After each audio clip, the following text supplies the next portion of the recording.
Well, hey guys, welcome to day 5. Lots of info so far.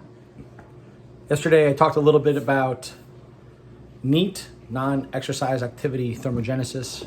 Talked a little bit also just about exercise and the difference between exercise and training.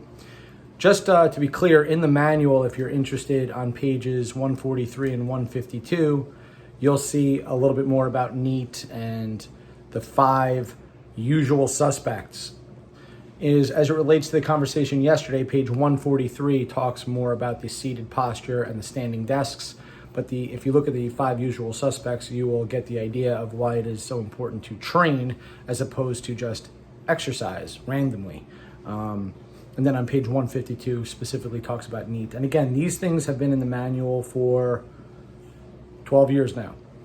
NEAT is nothing new, and it is nothing new for me to talk about it in seminars. So you're essentially looking at 4 things, guys, that map onto weight loss. And how we sort of play with these 4 things is going to dictate how much fat you lose, whether or not you can keep that weight loss for those 2 or 3 years, and what is it that actually happens here where people go awry. And we're starting to unpack that. So those 4 things, we've already talked about the thermogenic effects of food. To be very, very brief, when we eat more protein and fiber, those are more thermogenic, about 30%. Each one is about 30% more thermogenic. Yes, carbs and fats have some thermogenic properties, but on average, the 2 of them are about 4%. Carbs slightly more than fat. Now, does that mean that you shouldn't eat fat? No, that does not mean that you should not eat fat, and we will talk about that. And there is a cost in reducing your fat. That is not the point of this conversation today, because at the end of the day, guys, if you are in a calorie deficit, what I want to get across here, it is once you are in a calorie deficit, you are going to lose tissue, and we're going to continue to unpack how to lose mostly fat. So you have the thermogenic effect of food. We talked about that. That's 1. 2 is obviously you have your exercise activity, which is specifically you're going to go in and train. You're going to go in and do a strength training workout, or you're going to go in and do a cardio workout. Those are obviously calorie expenditures. How much time do you actually train during the week, though? I mean, let's just assume you train 45 minutes 3 times a week. And let's just say that's 2 hours and 15 minutes. Well, 24 times 7 is 168. So the 2 hours and 15 minutes, I mean, you're talking about what, 1.5% of the time? What are you doing the rest of the time? That's the point of yesterday's video. What is that bolus of time? Well, about 1/3 of it is you're sleeping, meaning you're laying on your back. All right. What about that other bolus of time? That was my point. If you're sitting down on your butt behind a desk as opposed to standing, the difference in calorie expenditure is dramatic. Am I saying you have to stand all day? No, I do. So it's possible, but meaning that I stand most of the day, not some of the day, most.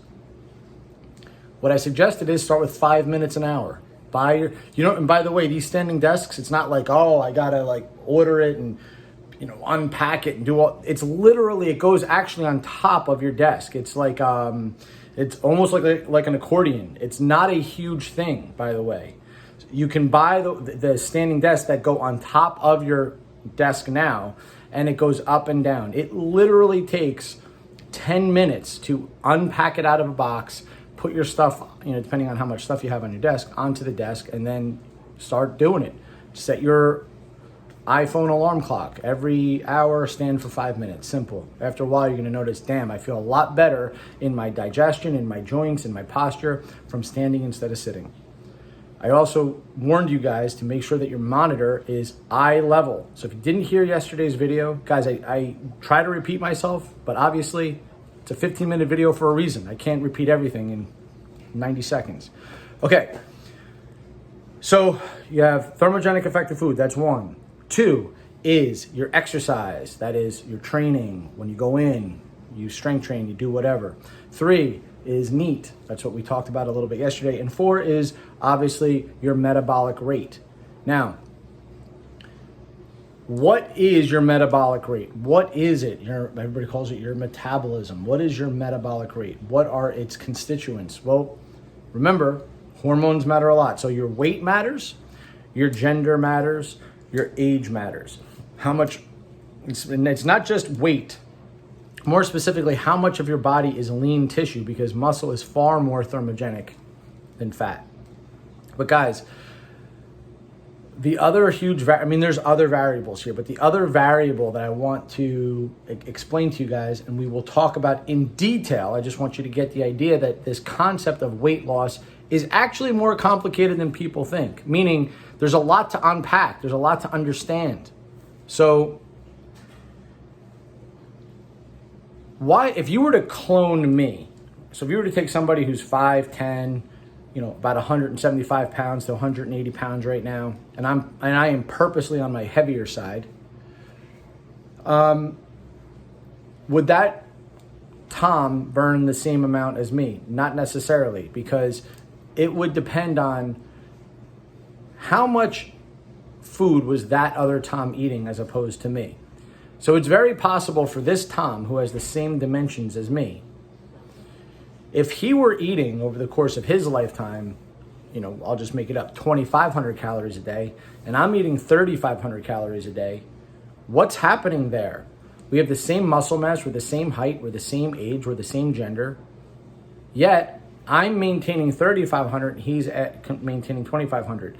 Well, part of the reason why is because the food you eat, right, has an effect on metabolism, meaning that the more food you eat, you become more energy inefficient. The more food you eat, the more inefficient you become. And we will talk about this at another time because it's a little bit complicated, but just hear me out. This is part of the reasons why people fail with diets. The less food you eat, the more efficient you become, because your body really needs those calories. So it's going to be extremely efficient at using energy. Okay, because you're eating such little food. Your body is adaptive. So is it a great idea to bring your calories all the way down to 1,700 or 1,800, depending on, if you're me, if you're a 5'10" guy that's 175 pounds and has to move around all day? That's a really bad recipe, guys, and very hard to sustain. So part of why I'm telling you to do what we're doing has a lot to do with we want to be able to eat lots of food, lots of protein, lots of fiber, be judicious with the sources in which we get our foods, specifically do away with the empty calories, which are sugars and alcohols, right? If we want to be healthy and we want to feel good in our gut and overall, I ask you to pay attention to gluten and dairy. Does that have anything per se to do with weight loss? No. I can make an argument that it has a lot to do with inflammation, which will make you hold on to a lot more water and will have health consequences later on. Nevertheless, the 4 things, guys, that are affecting us, okay, are, which we've talked about already, thermogenic effect of food, your exercise, your NEAT, and your metabolic rate. How much does your metabolic rate account for the amount of calories that you burn? About on the average person, about 60%. So it really matters. It really matters that your hormones are optimized. It really matters that you have as much lean tissue from strength training on your body as possible. It really matters that you train your body to eat enough food over time, that it is sustainable, that you're not at a 1,600 or 1,700 calorie intake and trying to maintain that in order to maintain your weight. It's about 60% of your calories. Now you may ask, well, what about NEAT?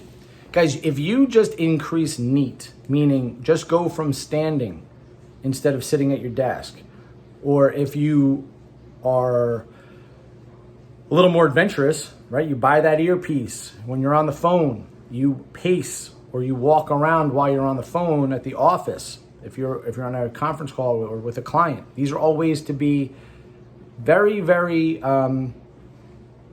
innovative with how you use your body. But you got to think out of the box. But that can be as much as 500 calories more a day through NEAT. So again, what are you doing with that bolus of time in the middle of the day? This is a big part of the issue, guys, big part of the thing that needs to be addressed. Then, of course, exercising matters, training matters even more, and carving out 3 days a week to do so is a wise choice. Of course, the thermogenic effect of food on average is about 10%. So guys, think about it. If we can maximize the thermogenic effect of food, the average person, it's about 10%. If we can push that up to 12, 13%, and if we can make our metabolic rate, instead of being 60%, if we can move it to 61, 62, 63, 64, 65% by optimizing hormones, putting on lean body mass, being judicious about our food choices, do you see how this becomes now sustainable? It becomes a sustainable lifestyle where you're not on a calorie restricted diet, you feel full, and you use the things that I talked about already. You drink water between meals, right? You eat proteins and fibers, and when you're eating meat, you make sure that you're eating organic meat, please. You make sure that you get your fruits and vegetables in, more vegetables than fruits.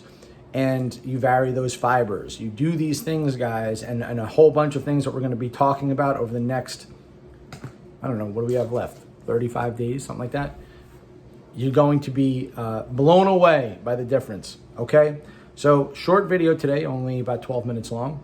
I already put out a whole bunch of other stuff, so it gives you time to catch up. Okay, guys, questions, keep them rolling in. And thanks for your attention. Have a great day.